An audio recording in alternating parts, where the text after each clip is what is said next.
ところで実は栗とお芋を使ったデザートの試作品があるんですが、なんと食べたいのだ。夜遅くのデザートとはなんて罪深い。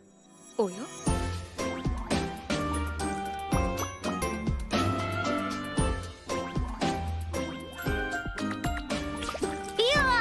女の子はそういうの気にするかと。あいよかれと思ってね機嫌直して。実は私は太らない体質なのだ。私も栄養はお胸に行くのです。スイーツ同盟は永久に破棄ですね。